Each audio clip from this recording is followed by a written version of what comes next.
Lingala's origins.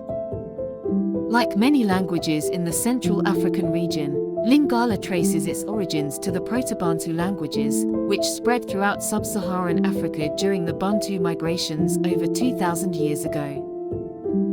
By the late 19th century, Babanji emerged as a dominant trade language along the Congo River.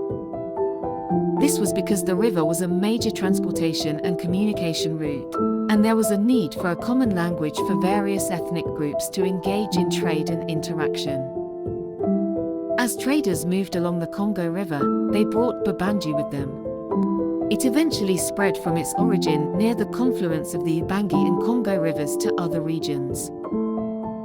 Lingala developed in this context, drawing heavily from Babanji, but also incorporating elements from other local languages.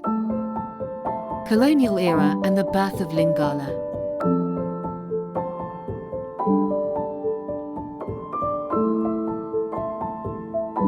During the scramble for Africa, European powers began to explore and colonize the African continent. The Congo Basin drew particular interest, leading to the establishment of the Congo Free State under the rule of King Leopold II of Belgium.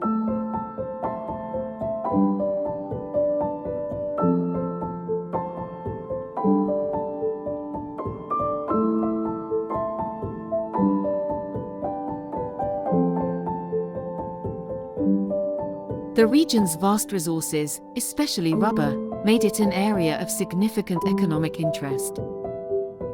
Alongside traders and colonists, Christian missionaries played a vital role in the spread and standardization of Lingala.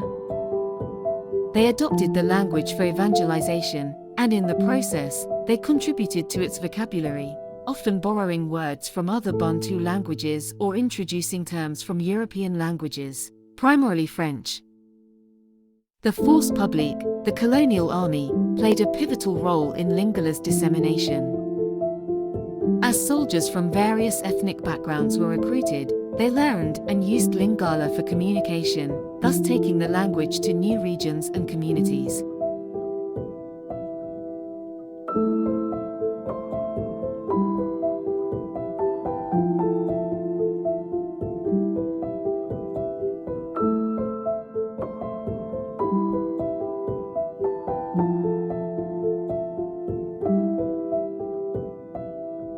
Post-colonial evolution.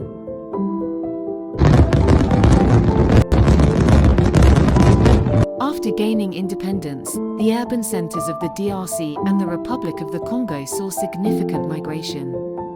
Kinshasa, in particular, grew rapidly. As people from diverse linguistic backgrounds moved into the city, Lingala became a bridge language, facilitating communication among the urban populace.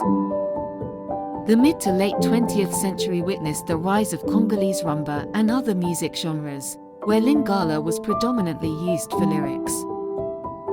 Musicians like Franco Luambo and Tabu Le Rochereau gained international fame, further popularizing Lingala beyond its native region. Over time, as Lingala interacted with local languages and adapted to urban and rural settings, various dialects and forms of the language emerged. While standard Lingala is taught in schools and used in formal contexts, many colloquial forms are spoken in daily life, enriched with slang and borrowings from other local languages.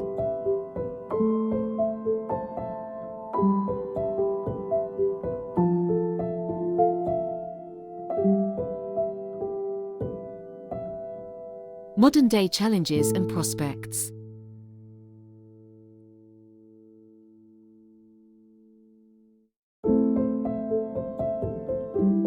As with many languages globally, there's a tension between preserving pure Lingala and accepting the evolution of the language as it interacts with other languages and adapts to modern life. While Lingala is widely spoken, French remains the dominant language in formal education. This has implications for the language's status and long-term vitality.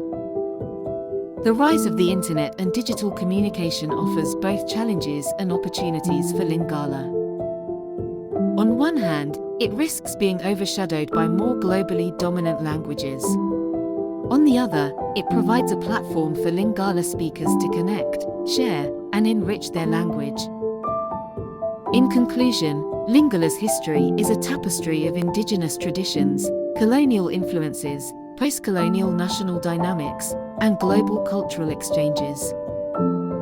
Its future, like many languages, will be shaped by socio-political developments, technological advancements, and the value its speakers place on it.